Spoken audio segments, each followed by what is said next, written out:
شام، ألف الحمد لله على سلامتك يا قلبي. ما بتعرفي قديش أنا مبسوطة إنه أنا وياكي عم نحكي مع بعض اليوم.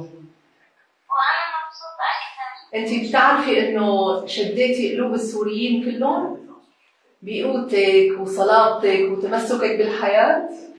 أنا كتير فرحانة لأنه عم بحكي معك. وأنا كمان كتير مبسوطة. بتعرفي إنه أنا فرحت كتير وقت عرفت إنه أنتِ صرتي بالإمارات مع إخواتك من حلب واللاذقية، لأنه عم يتقدم لكم هنيك أفضل علاج. إن شاء الله بدي أركب إجرين وأجي لعندك. بدك ترجعي لعندي واقفة على رجليكي وقوية ومستعدة كل صحتك، ما هيك؟ إن شاء الله بإذن الله. أنا بانتظارك. عشان سلام. أنتِ قوية كتير ها. إيه، أنتِ بتعرفي هذا الشيء، ما هيك؟ ما شفت إلا صارت تهز الأرض وصوت قوي، بس أنا ما خفت من الصوت القوي. ضلينا يومين بدون أكل ومن دون شرب. أنا بس أرجع على سوريا بدي أقول لهم حكيت مع السيدة أسماء.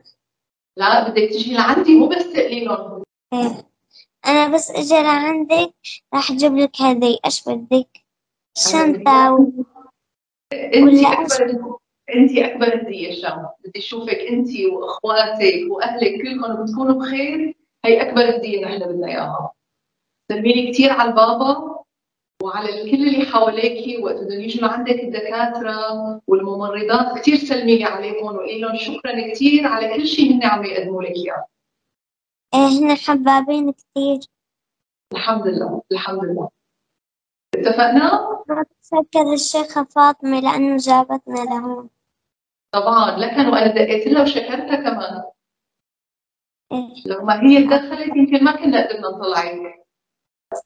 وأنا بانتظارك بس تجي، بس تكوني صحتك منيحة.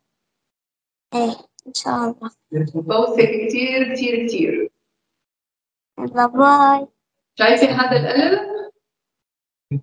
إيه. هذا مني لإلك.